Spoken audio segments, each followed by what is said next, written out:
Selamat pagi anak-anak. Hari ini kita sangat bersyukur sekali kepada Tuhan Yang Maha Esa karena kita bisa diberikan kesempatan lagi untuk bisa bangun, untuk bisa memulai hari-hari kita dengan baik pada hari ini.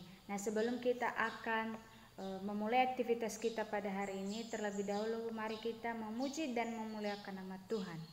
Mari kita menyanyikan lagu Ku Masuk Ruang Maha Kudus.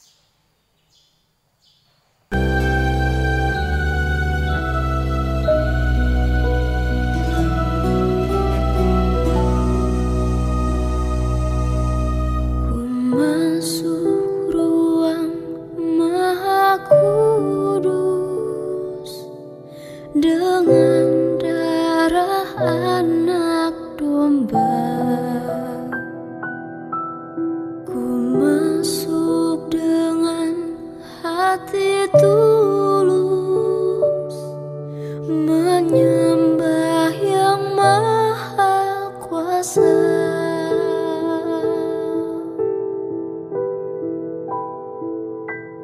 Ku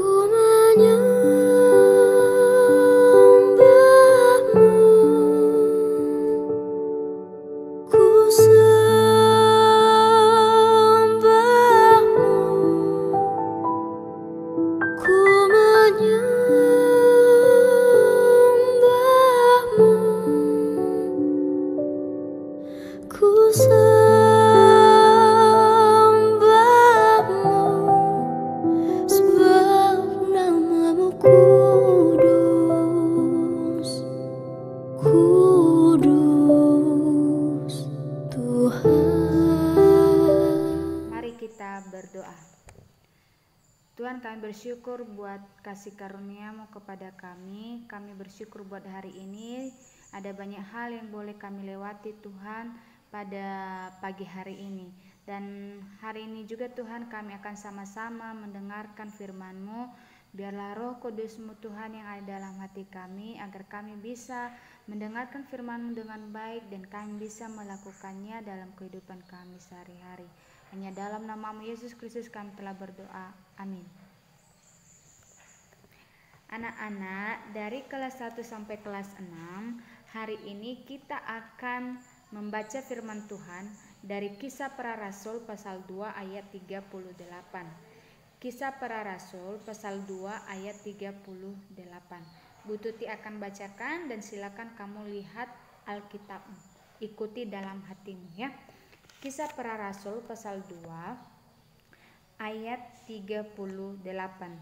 Jawab Petrus kepada mereka, "Bertobatlah dan hendaklah kamu masing-masing memberi dirimu dibaptis dalam nama Yesus Kristus untuk pengampunan dosamu, maka kamu akan menerima karunia Roh Kudus." Sekali lagi.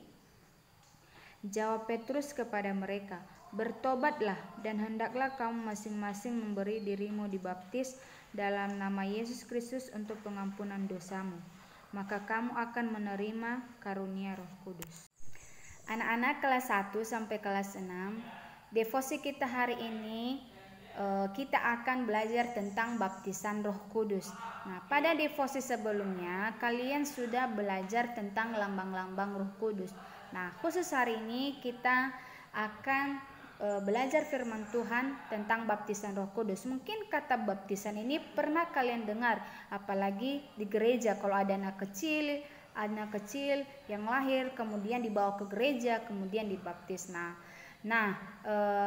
Apa sih maksudnya baptisan Roh Kudus itu? Nah, baptisan Roh Kudus itu adalah baptisan yang hanya dilakukan oleh Roh Kudus, bukan yang lain, hanya dilakukan oleh Roh Kudus. Nah, pada Perjanjian Lama ada kalimat-kalimat seperti ini: dibaptis dengan Roh Kudus, penuh dengan Roh Kudus, Roh Kudus mengurapi. Nah, ini maksudnya apa? Dibaptis dengan Roh Kudus berarti hidup kita dipenuhi oleh Roh Kudus. Karena kenapa? Karena Roh Kudus yang melahirkan kembali orang-orang yang percaya kepada Yesus Kristus. Nah, dilahirkan kembali itu apa? Dilahirkan kembali berarti meninggalkan dosa yang lama, dosa yang sering dilakukan.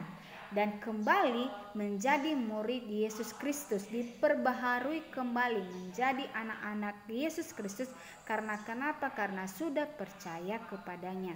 Nah, baptisan Roh Kudus juga berarti kita menerima Roh Kudus dalam hati kita. Ingat, baptisan Roh Kudus berarti kita menerima Roh Kudus dalam hati kita dan dalam pikiran kita. Nah, jika kita percaya kepada Bapa, kepada Allah Bapa, berarti kita juga menerima Yesus Kristus dan Roh Kudus dalam hati kita. Tapi jika kita percaya kepada Yesus Kristus, berarti kita menerima Bapa dan Roh Kudus. Nah, jika kita percaya kepada Roh Kudus, berarti kita percaya dan menerima Bapa dan Yesus Kristus sebagai juru selamat kita. Nah, mengapa ketiga ini kita percaya? Karena ketiga ini adalah Allah Tritunggal yang Esa. Ya. Nah, sekarang kita sudah mengerti, bukan? Baptisan Roh Kudus itu berarti kita menerima Roh Kudus dalam hati kita. Nah, pertanyaannya, apakah kamu sudah menerima Yesus Kristus, Bapa dan Roh Kudus dalam hati kamu, atau masih belum? Nah, kita akan berdoa kepada Tuhan supaya Tuhan memberikan Roh Kudus dalam hati kita, supaya Roh Kudus itu yang selalu ada di hati kita, yang selalu menegur kita ketika kita melakukan hal-hal yang tidak sesuai dengan kehendak Tuhan.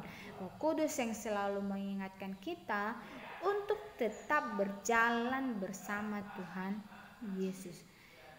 Demikian saja anak-anak devosi kita hari ini. Semoga hari kalian hari ini diberkati oleh Tuhan, dan tetaplah berdoa kepada Tuhan, minta Roh Kudus Tuhan supaya Roh Kudus tersebut yang menuntun kita untuk semakin mengandalkan Tuhan dalam setiap kehidupan kita. Mari kita berdoa. Tuhan Yesus, kami percaya kepada Allah Tritunggal. Kami percaya kepada Bapa, kepada Yesus Kristus, dan kepada Roh Kudus. Biarlah Roh Kudus-Mu Tuhan yang selalu ada di dalam hati kami, yang selalu mengingatkan kami supaya kami tetap berada di dalam koridornya Tuhan, yang selalu mengingatkan kami untuk tetap berada di jalurnya Tuhan. Dan seluruh kegiatan kami pada hari ini Tuhan, hanya kami serahkan ke dalam tangan-Mu. Hanya dalam nama-Mu Yesus Kristus kami telah berdoa. Amin. Oke anak-anak, selamat belajar, selamat mengerjakan sumatif kalian untuk minggu ini. Tuhan Yesus memberkati.